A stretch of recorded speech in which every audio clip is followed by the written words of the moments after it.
Hello! Magandang buhay po sa ating lahat. Magandang hapon, magandang gabi, at magandang umaga po sa inyong lahat na mga sumusubaybay sa tax tutorials for MSME. Sana po kayo ay nakapag-file na ng inyong annual income tax return for the year 2023. Sa ngayon naman, ang aking tutorial video ay tungkol sa BMBE, Barangay Micro Business Enterprise. Meron na po akong video about sa incentives and benefits given by government to all BMBE registered taxpayers. Dahil marami na akong nakumbinse sa mga nabanggit na mga benefits doon sa aking video, so marami na po ang nag-apply ng Barangay Micro Business Enterprise or BMBE. Pwede itong ma-apply or makuha ang BMBE certificate online sa DT. Meron na rin akong tutorial video kung paano mag-apply nito. So dito na tayo sa application for exemption sa Bureau of Internal Revenue. Kung ikaw ay bago pa lang mag-register ng iyong business, ang gagamitin mong form ay Application for Registration 1901 for self-employed individuals, mixed income earner, non-resident, resident alien, engaged in trade or business, estate and trust. So focus lang tayo sa mga self-employed individuals and mixed income individuals engaged in trade or business. So, ito yung gagamiting form, BIR Form 1901. Fill upan ang mga kailangang part dito. Head office, tax identification number kung meron ka ng existing TIN, tapos yung RDO, to be filled up by your RDO. Taxpayer type, kung ano pong applicable for halimbawa, single proprietorship or mixed income earner, ganun.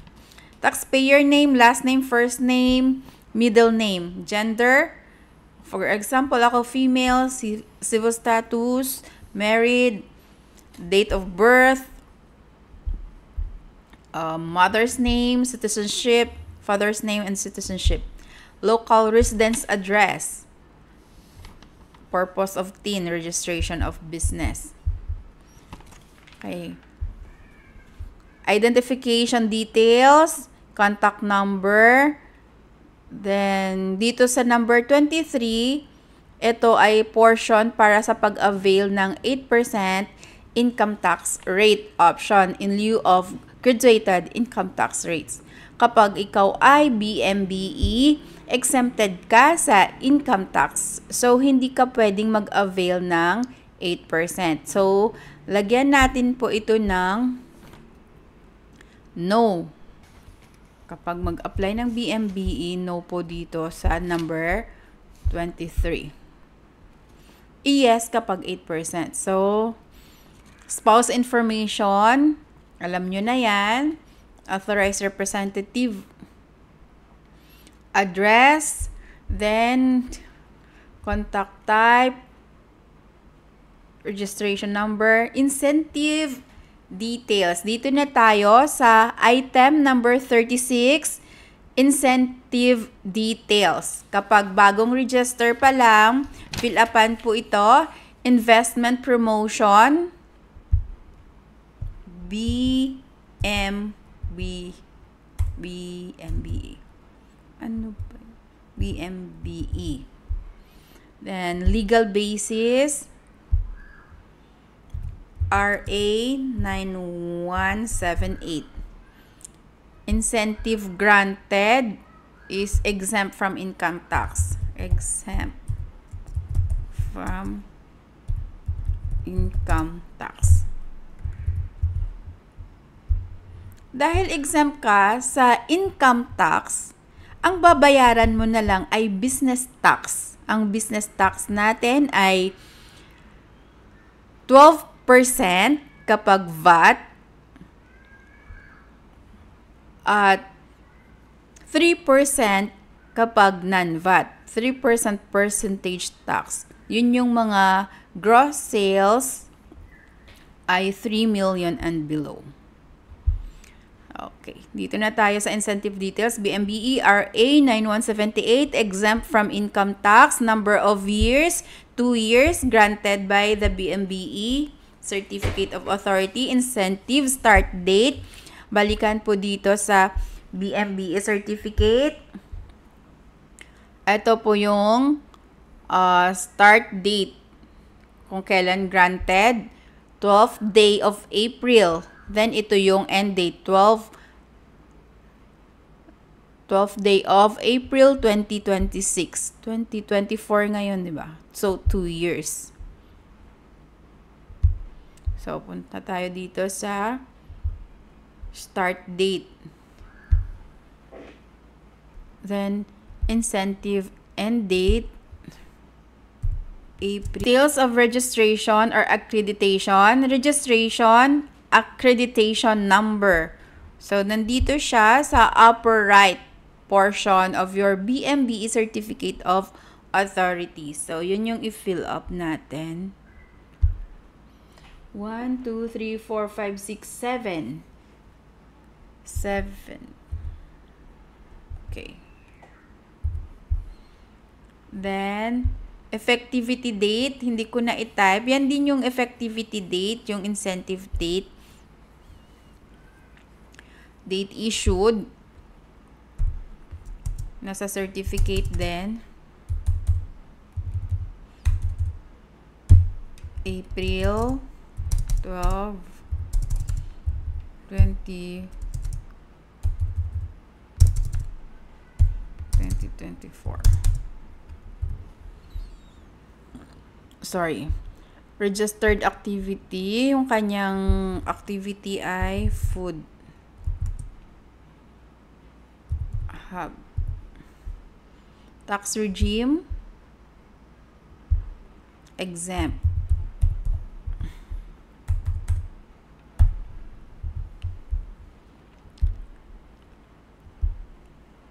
Activity start.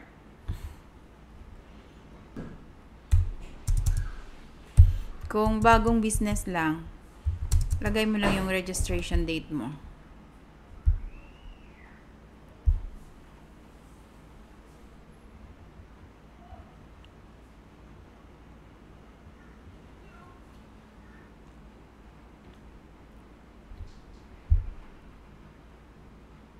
Okay. Lagay natin yung end of registration. Okay? Then, ito kasama sa yung ipapa-receive sa BIR. So, fill up na lang all other details. Ganun din kapag ikaw ay mag-update ng registration through BIR Form 1905 kapag ikaw ay mayroon ng Certificate of Registration. So, dadalhin mo yung original COR mo, BIR Form 1905, at ang iyong BMBE certificate. I-fill up lang ito, taxpayer identification number, RDO code, contact number, registered name. Meron dito, correction or change of correction, change, update of registration. Yan. So, punta tayo sa baba. So, ganun din. BMBE RA 9178. Registration, incentives granted, exemption from income tax. Accreditation number, lagay dito yung BMBE certificate number. Okay?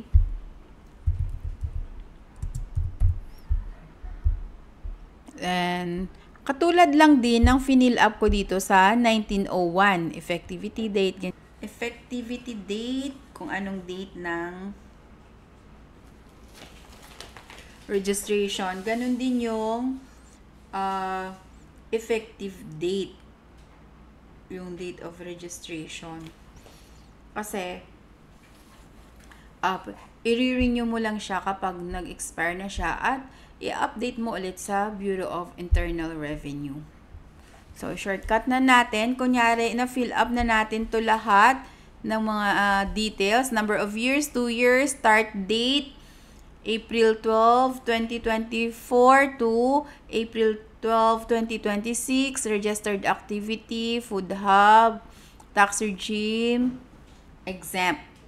Then, activity, start date. So, start date at saka end date. So, pag complete na yan, 2 copies ang i-accomplish at ipa-receive sa BIR. At bibigyan nila kayo ng update ng Certificate of Registration. Yung sa akin kasi, yung update sa akin Certificate of Registration, nag-email siya sa akin na na-deregister ang 1701Q at updated yung aking incentive details. Ganon din sa aking Certificate of Registration. Yun nga, 1701 na lang yung naka-indicate, 2551Q, at saka yung sa withholding taxes. Kasi meron akong withholding tax. Okay na tayo dyan. May isa pang option, maliban sa manual filing na pagpunta sa BIR at pagpa-receive ng BIR Form 1901 at BIR Form 1905.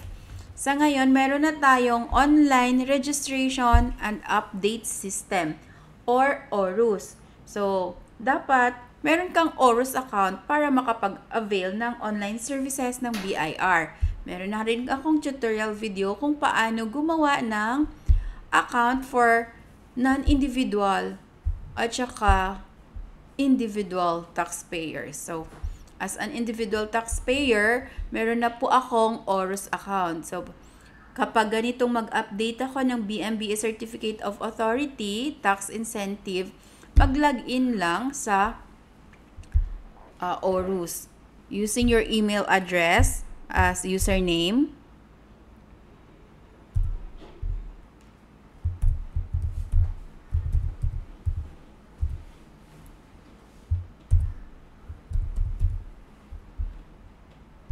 Click I'm not a robot and click login. Oh, okay, sorry.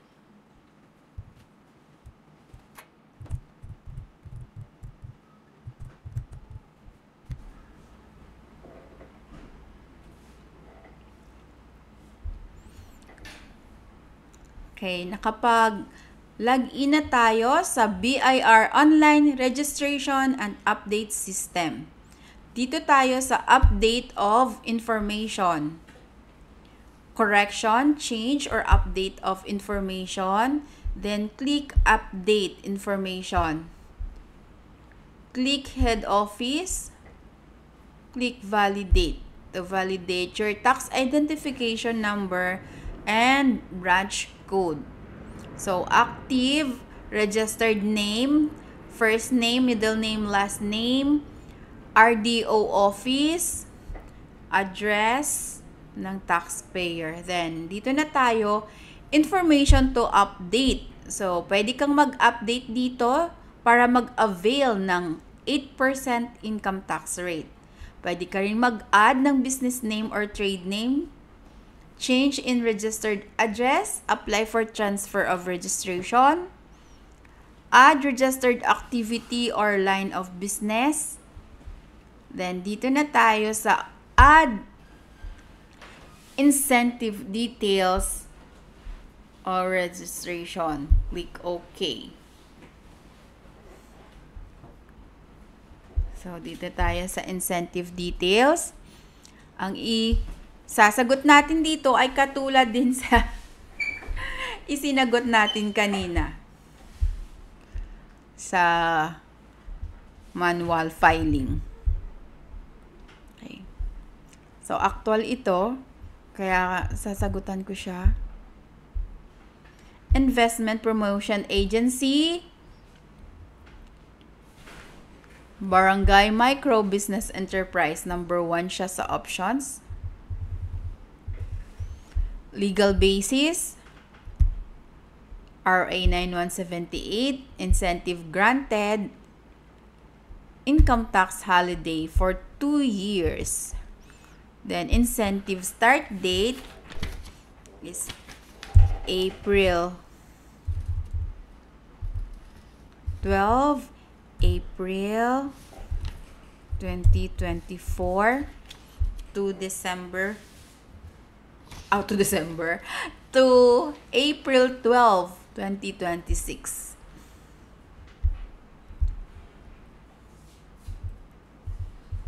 Details of registration accreditation number, yung nasa upper right portion ng iyong certificate.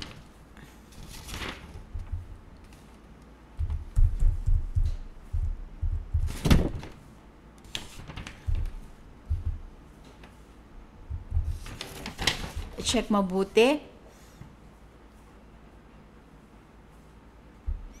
Effective date.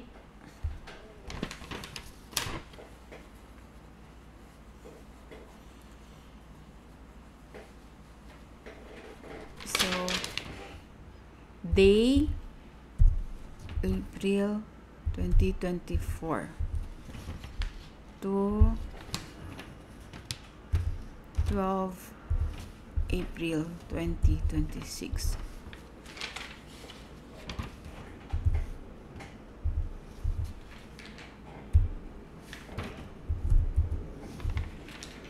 Date issued 12/04/2024.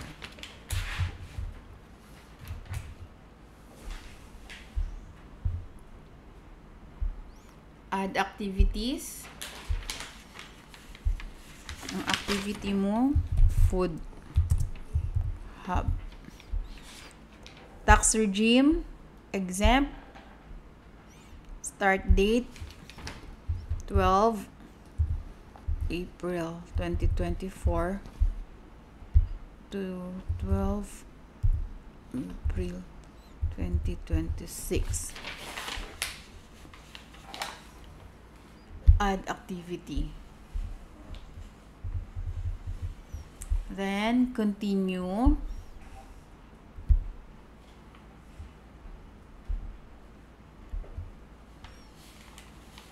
Click here to view detailed instruction. Upload your document in JPEG, PNG, PDF format.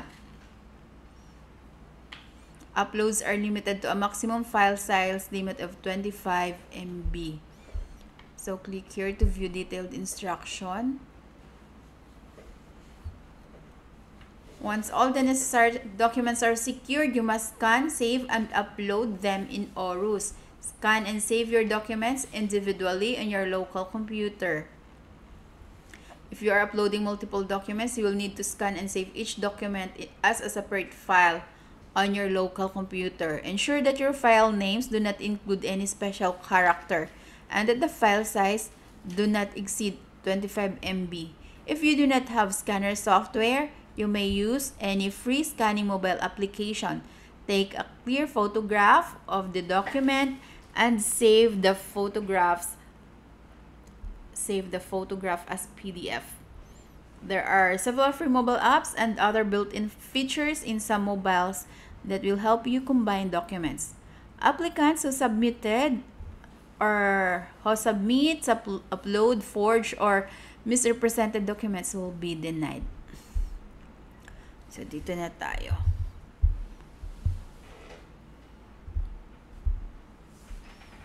Upload na natin yung document. Ito siya. BMBE certificate. Attachments. Form 1905. One file successfully uploaded. Click OK. Then, click Continue. Please review your application. Legal basis RA 9178. Yung ating certificate number. Registered activity. Then, click Agree under the penalties of perjury. And then, Submit application.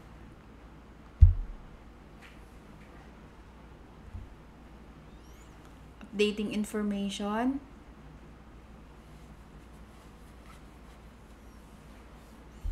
Congratulations! Your application for information update with this reference number has been approved.